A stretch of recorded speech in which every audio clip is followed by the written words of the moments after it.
Bienvenue dans le podcast musical. Je suis Jordan Serry et j'aime profondément amplifier la vie avec ma musique. Alors dans ce podcast, j'amplifie les précieux partages que nous offrent nos invités en les accompagnant avec une musique 100% improvisée. L'intention, c'est de t'offrir un pur moment d'inspiration et de beauté pour que tu continues d'avancer vers ce qui te fait le plus vibrer.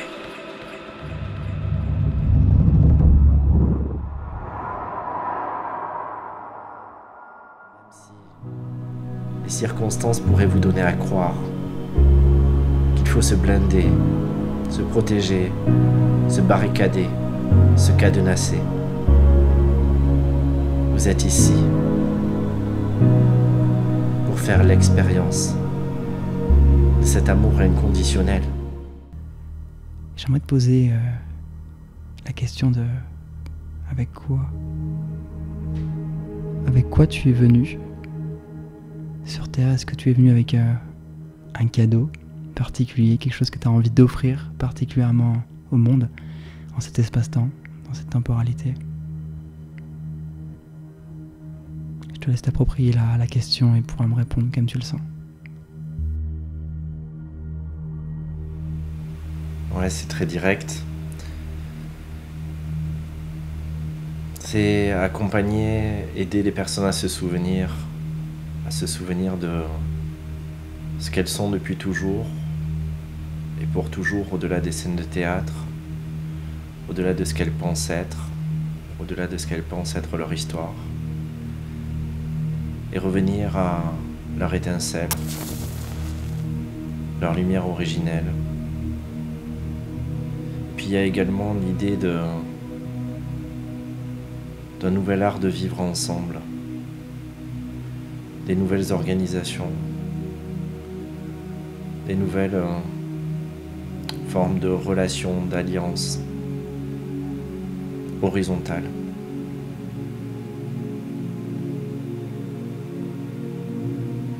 Permettre à chacun de trouver sa place dans une sorte de chaîne dynamique où chaque maillon se révèle en contribuant à quelque chose de plus grand que soi.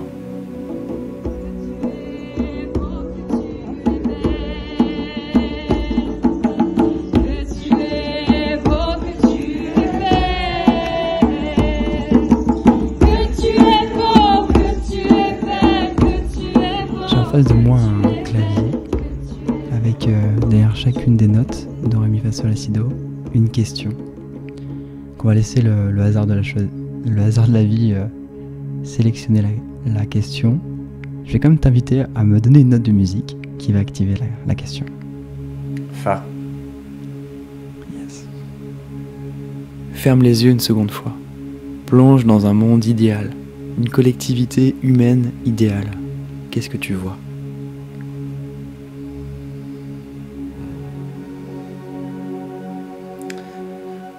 Je vois déjà des êtres qui dépassent les apparences, qui ont cette acuité de réellement voir l'autre, de le voir dans tout ce qu'il est déjà, dans toute sa splendeur, qui ne tombe pas dans les pièges de l'ego, des projections, des conditionnements. Ce fameux « je te vois dans tout ce que tu es », et même si dans tes protections, dans tes douleurs, tu me donneras toutes les raisons de me détourner de toi ou de te penser négatif, mauvais, je continue de nourrir la vision de la lumière en toi pour lui permettre de se manifester.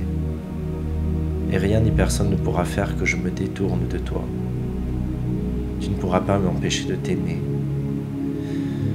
Et c'est vraiment cette dimension-là où chacun, au-delà des préceptes, des belles paroles de surface, refont à chaque instant ce choix, dans les épreuves et les défis de la vie, de choisir de nourrir la vision du meilleur en chacun, pas uniquement en soi, mais chercher la brèche refléter la lumière que nous arrivons à discerner chez l'autre, pour lui permettre de se recalibrer et lui offrir l'opportunité de rayonner à nouveau au-delà de ses propres craintes, douleurs, fractures. Un espace d'unité vécue, un espace qui ne soit plus une spiritualité théorique, dogmatique, un espace où la bienveillance, l'amour retrouvent leur lettre de noblesse dans chaque acte du quotidien.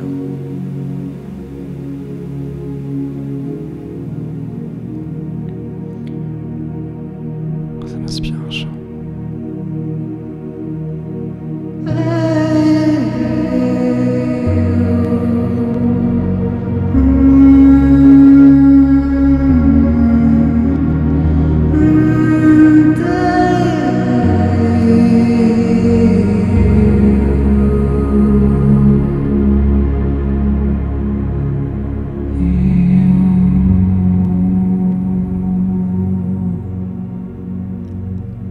Je te propose d'activer une prochaine note. Sol. Raconte-moi une anecdote inspirante, une belle histoire de vie. J'imagine qu'il doit y en avoir pas mal, donc je t'invite à laisser venir, à partager celle qui vient, qui se présente. La première qui est remontée directement, c'est pas une anecdote vécue, c'est plutôt une métaphore, mais que je compte souvent parce qu'elle est, à mon sens, très parlante. C'est l'histoire d'un chevalier avec beaucoup de volonté, avec beaucoup de fougue, qui décide de s'initier spirituellement pour atteindre plus de puissance et même de pouvoir. Il est dans le contrôle. Et il va voir le meilleur maître, le meilleur sage du monde, et il lui demande de l'initier. Et ce maître le met à l'épreuve pour savoir s'il pourra devenir son disciple. Et il lui demande de s'engager sur un chemin sur lequel il trouvera 3 portes, avec des messages et des défis à relever. Et donc, il s'engage. Il atteint la première porte qui lui dit « Change le monde ». Et il se dit « Mais mon Dieu, bien sûr, ce monde est imparfait, il faut que je le change ». Il essaie coûte que coûte et puis il s'épuise, il se rend compte qu'il a de maigres résultats. Il arrive avec un peu plus d'humilité à la 2e porte qui lui dit « Change les autres ». Évidemment, si tout le monde faisait comme moi, avec un bon ego spirituel, voilà, le monde tournerait rond, donc je vais devenir prosélyte, je vais essayer de faire évoluer les autres, de les faire changer. Il essaie beaucoup, il y arrive peu, et il arrive à la 3e porte qui lui dit « Change-toi toi-même », et il se dit « Ah ben évidemment, en fait, tout part de moi, je suis créateur, donc en fait, j'étais enfermé dans mon propre rêve », et il essaie de se changer lui-même. Il essaie beaucoup, et il y arrive peu. Et là, il a vraiment gagné en humilité, il retrouve le maître et il lui dit « Bon, ben, j'ai échoué ». Et le maître lui dit « Est-ce que tu as regardé de l'autre côté des portes ?» Et il lui dit « Non, j'étais vraiment tout de go dans la direction que je m'étais fixée. » Et le maître lui invite à refaire le chemin à l'envers. Et j'aime cette histoire parce que souvent, dans la spiritualité, dans le développement personnel, on s'en arrête à ça, à la moitié du chemin. Et lui, il fait chemin arrière pour repasser la 3e porte qui devient la première, et où il y a écrit « Accueille-toi toi-même ». Puis la 2e « Accueille les autres ». Et la 3e « Accueille le monde ». On passe d'abord par la volonté de changer les choses pour les rendre conformes à notre vision, à nos attentes, à notre volonté, à nos projections. Mais le véritable travail, c'est de pouvoir guérir notre regard, pour pouvoir accueillir les choses telles qu'elles sont, dans leur justesse et dans leur perfection.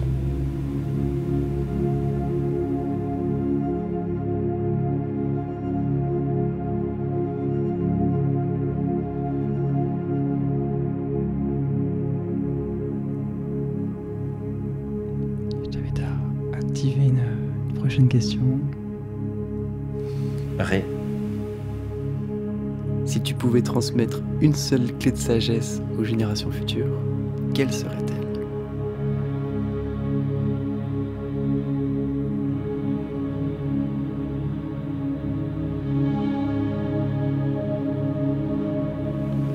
Prenez la joie comme seul guide.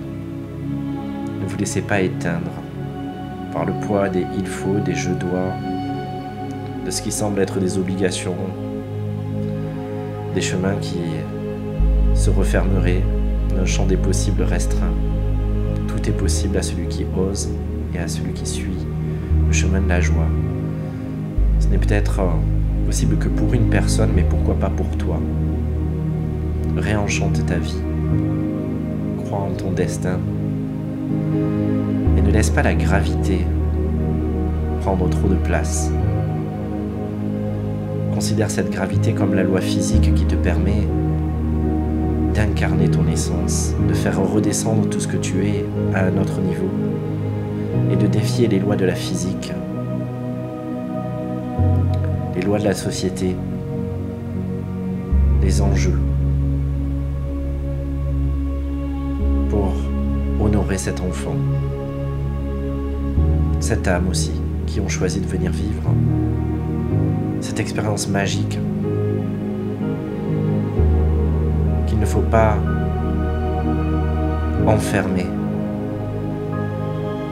N'oublie jamais que ce monde, cette vie, ne sont pas peut-être des apprentissages ou des opportunités de guérison, mais un immense terrain de jeu dans lequel tu peux tout créer. Choisis, ou plutôt n'oublie pas,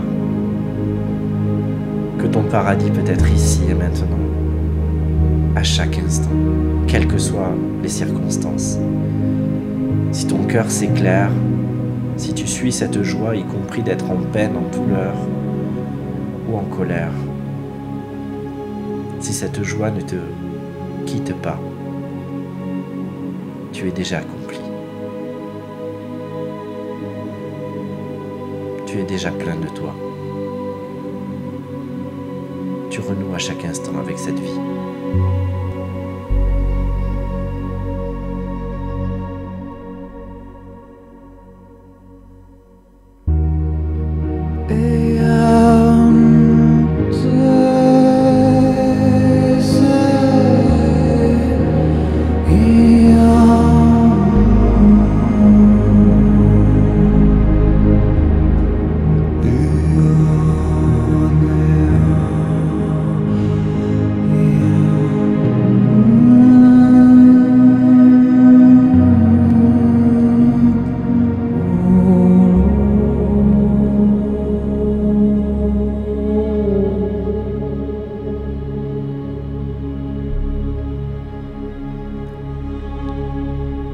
Vous activez une prochaine note pour continuer ce voyage. Si. Et si. Quelle est ta plus grande peur et comment arrives-tu à vivre avec ?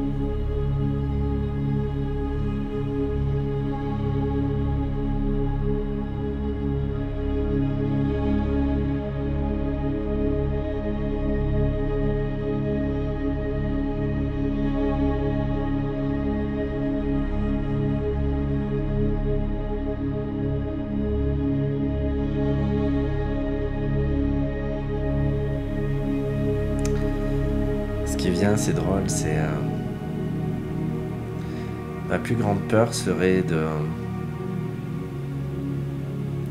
ne pas avoir été utile, de m'être endormi dans un confort, dans une facilité, et de ne pas avoir su être présent au bon moment, pour à travers, ne serait-ce qu'une parole, un regard, un sourire, une présence, contribuer à servir la vie pour qu'elle fasse son œuvre.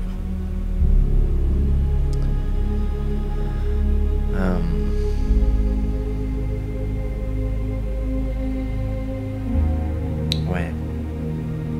En gros, je pourrais le traduire par s'endormir dans le petit personnage, alors que c'est ok de jouer le rôle du personnage. À partir du moment où on pose la conscience. Et peut-être que ma peur la plus profonde, la plus grande, c'est de m'endormir, de ne plus pouvoir jouer le rôle que la vie attend de moi. Et comment je vis avec certainement avec plusieurs aspects à la fois. Le fait de ne pas m'économiser, le fait de très souvent faire un examen de conscience pour disrupter, changer de route, même quand ça fonctionne, juste pour écouter les élans, ne pas être sur des routes toutes tracées en mode automatique, mais aussi en me questionnant beaucoup, en ayant beaucoup de doutes, en cultivant le confort dans l'inconfort, en considérant aussi l'existence comme non pas forcément des cases à cocher, mais plutôt comme une opportunité d'être au service, de contribuer plus largement en dehors de notre petite vie personnelle. Et certainement en cheminant aussi à apprivoiser ses peurs comme des alliés, en arrêtant d'avoir peur d'elle, peur de la peur, en allant cueillir les trésors cachés. J'aime à penser que je suis un trouillard, que beaucoup de peurs peuvent me traverser, m'habiter, mais qu'aucune, désormais, ne m'inhibe, ne me limite, ne m'entrave. Je peux tressaillir et accompagner ces parts. Mais les peurs sont aussi ce qui convoque la présence, ce qui manifeste l'importance pour soi, de tout ce qu'on y met, de tout ce que ça représente, par rapport à nos valeurs, nos aspirations. Et avec cette peur, y compris avec elle, un peu comme un stress positif, un trac, avec la solennité qui convient, mettre le premier pied sur la scène et lâcher les chevaux, la contrition qui était le préalable au relâchement, dans cet endroit où on a l'impression qu'on ne saura pas quoi dire, quoi faire, et où tout d'un coup on est traversé par quelque chose de tellement plus vaste que ça ne passe plus par le cerveau, par le mental. Nous devenons des interprètes, des porte-voix de cette fameuse présence. Et je crois, la peur n'est pas une entrave, mais déjà une résolution, une préparation à accueillir cet état de grâce.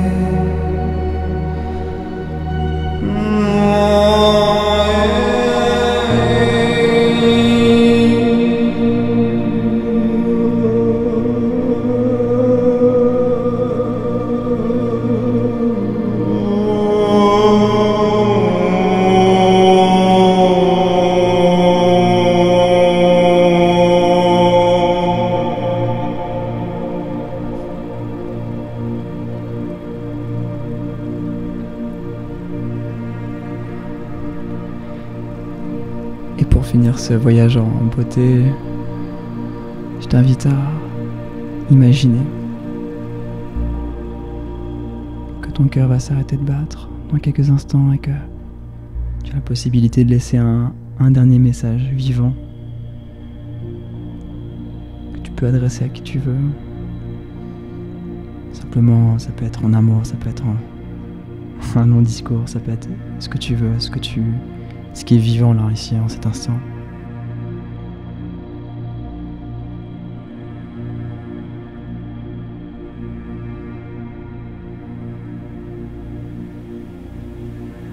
Ne cessez jamais d'aimer. Rien ne disparaît. Tout se transforme et chaque personne que vous avez profondément, sincèrement aimée, par l'intrication quantique au moment de son passage, se transforme comme une pluie d'étoiles pour ensemencer tous ces cœurs.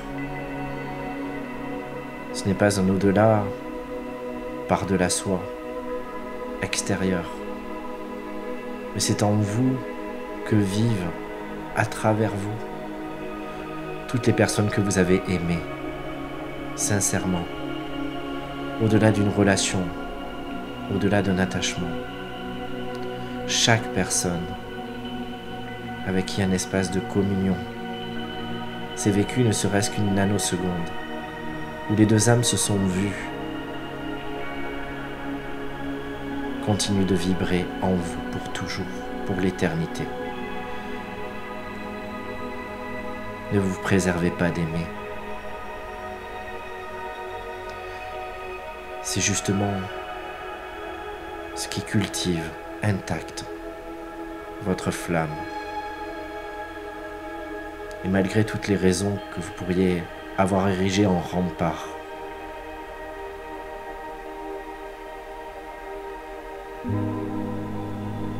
continuez de respirer cet amour que vous êtes.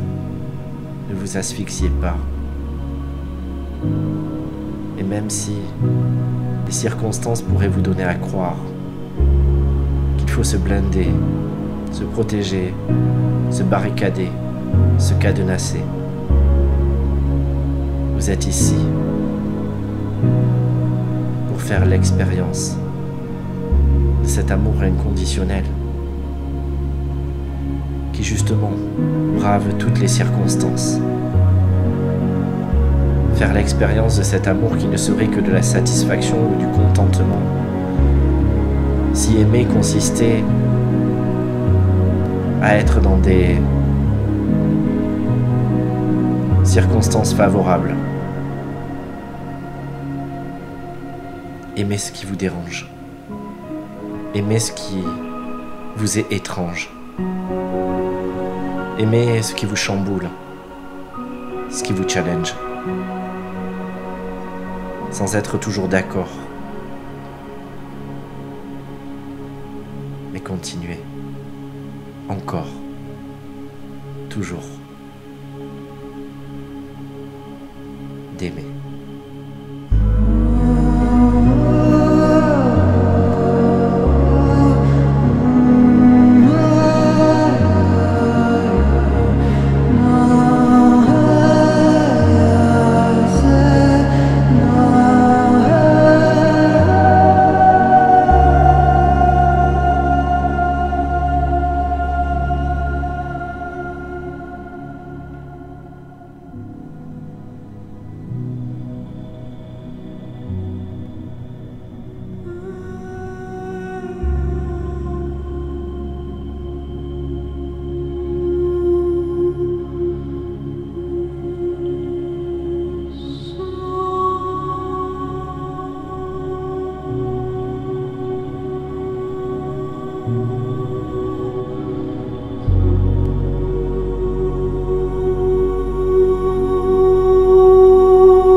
Merci Gilles.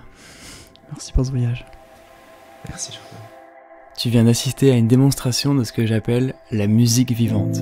Une musique purement improvisée dans l'instant, en connexion avec la vie. J'ai la joie d'être au service des personnes qui veulent de la musique vivante pour leur création, pour accompagner leur méditation, soins énergétiques, vidéos, messages inspirants. Il y a même la possibilité de recevoir une musique vivante pour son âme, comme un cadeau que l'on s'offre. Alors, si le cœur t'en dit, tu peux réserver un rendez-vous téléphonique d'une 10aine de minutes pour que l'on en parle de vive voix. Tu as le lien dans la description.